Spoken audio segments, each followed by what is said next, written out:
thanks for clicking on the video. I'm Chris Miller, and this week I have another pickups video for you. Yesterday, which was Monday here in Columbus, Ohio, was our first real inclement weather day of the year. It was cold, it was snowy, it was windy, it was horrible. And I figured that not a lot of people would hit the thrift stores because the weather was so bad. So today, Tuesday, it was only 19 degrees and the wind was only blowing at like 20 miles an hour, 25 miles an hour. So a little bit more tolerable conditions. So I made sure that I was up at an appropriate time, and I got to the thrift stores right when they open. In this part of town, they open at 9 a.m. I like to be the first one there so I can make a beeline, right for the electronic section or the game section, and hopefully get there early enough and get all the good stuff. Unfortunately, that's getting harder and harder to do with the retro video game boom that happened a year and a half ago, 2 years ago, whatever it was. So I hardly ever see any cartridge games or anything like that anymore. It's all disc-based, and we're starting to get into that. You're only going to find PlayStation 3 and Xbox 360 games, because I hardly ever see GameCube games or Dreamcast games. PS2 games are still out there. So first game I got was for the PlayStation 1. They had it marked at $2.99, but when I went to pay for it, she rung me up for $1.99, so it was like $2.15, whatever it was. I love collecting for the PlayStation 1. It was the first console that I bought for myself after I graduated from high school. I had some great memories of some games on that system. Metal Gear Solid, Siphon Filter, Iron Hander, those types of things. Crash Bandicoot, Spyro, Tomb Raider, all that stuff. The game I got today, I've never seen this game before. I've never heard of it. I've never seen a game review on it. So I knew I had to have it. And that game, Punky Skunk, for the PlayStation 1. I played this a little bit earlier today when I got home. It's a 2D side-scrolling platformer with big, beautiful sprites and fun cartoony characters, a la Sonic the Hedgehog or Rocket Knight Adventure, if you're familiar with that series. So definitely, if you get a chance to pick this game up or play this game, I recommend getting it. It's a fun, cutesy little platformer. It's kind of interesting. Like I said, so it's like a hidden gem. Next place I stopped at was a thrift store. It wasn't a Goodwill. It was just a Ohio Thrift. I think that's what it's called. And I saw we hardly ever go in there, right? Their prices are kind of sporadic. They never have anything good. And like I said, their prices are real weird. So like they may have like a Madden game for the original Xbox for like $8. Dance Dance Revolution for PlayStation 2 for like $12. And they'll price something that's kind of decent, like a Lego Batman or something for Xbox 360 at $4. So I don't know where they get their prices. It's their store. They can do whatever they want, and they can, charge whatever they want. But I just always thought that's weird that you have these games that aren't worth $2 that they price at $10 and $12, and games that maybe worth a little bit more they price at $2 or $4, like I said. So go to the glass counter, ask a lady to see the rack of games behind the counter there, and she brings them both over. And there's nothing in there, like I said, just scraps, PlayStation 1 sports games or whatever. But I know that they have games at the checkout aisles where they have, like the Christmas music CDs or the budget DVDs and that kind of stuff. So I'm checking the aisles, and I got to the last aisle, and it has to be the last aisle or else it wouldn't be a good story, right? So I'm at the last aisle. And, I see some GameCube games, like, Rainbow Six and, Tony Hawk or whatever. So they don't have prices on them. So I picked up 4 of those games, and this is what I got. Metroid Prime. It's a black label. It's also complete with the manual. So that's a nice find there. Next game I got was Super Mario Sunshine for the GameCube. Again, it's a black label, which is always nice to have because, collectors, they like, the black label, first print runs, and all the manuals and things like that. So that one is also complete with the manual. The discs are in really good shape. Surprise for, thrift store finds. The third game I picked up was The Legend of Zelda, The Wind Waker. This one, I guess you would classify it as complete because it comes with, the manual and the disc. But Zelda games are notorious for putting in, like little maps and little hint strategy guides and things like that. This one doesn't have that. It's just the manual. And the last game By far the most valuable game out of those four was Super Smash Bros. Melee. Again, a nice black label copy, not a player's choice or a bestseller. Unfortunately, this one was missing the manual, so it's disc only.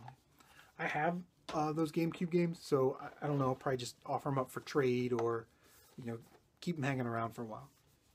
Well, like I said, they didn't have any prices on them.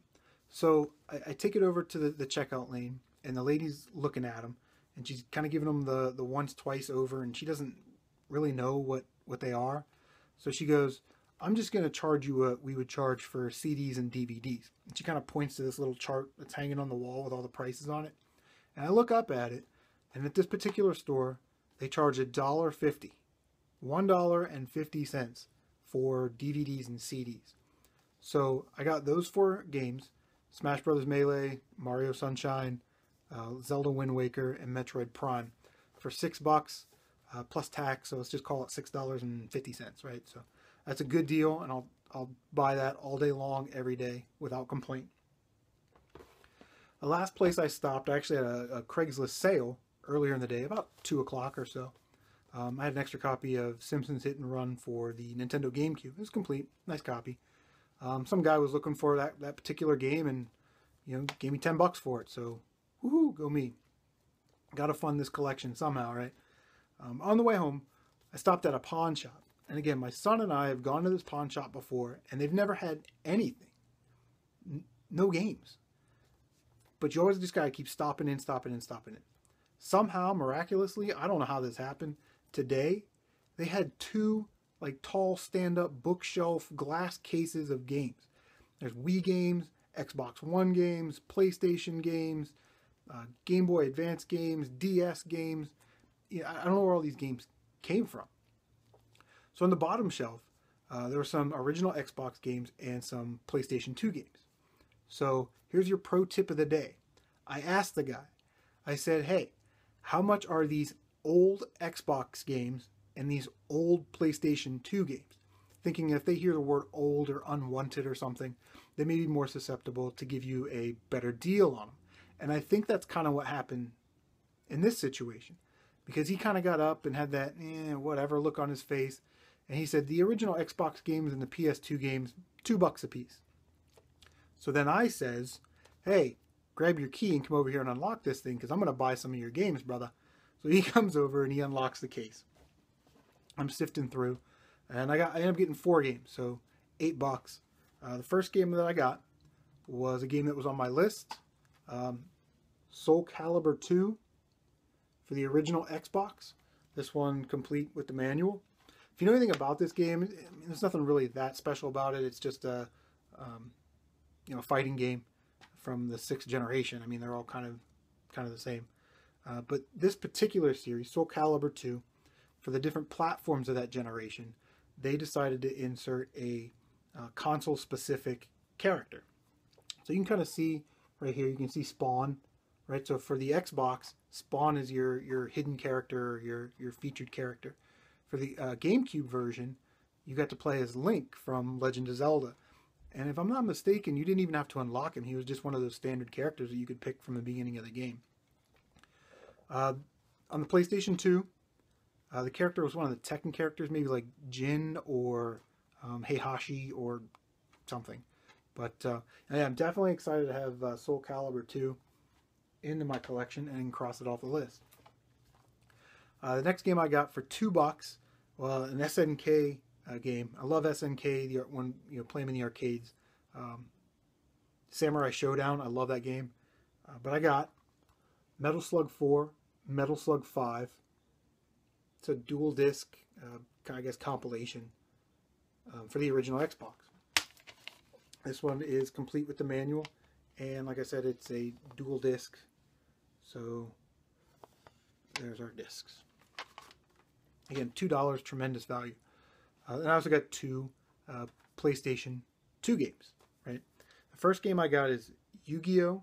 The Duelist of the Roses for the PlayStation 2. This one is complete with the disc and with the manual. Now, as you can see right here on the cover, it says 3 limited edition official game cards inside. This does not have the game cards inside. I wouldn't even know what cards would go inside here. I don't know. My son's a big Yu-Gi-Oh fan, so I really just kind of picked that up for him, maybe for Christmas or something. So don't let him watch this video.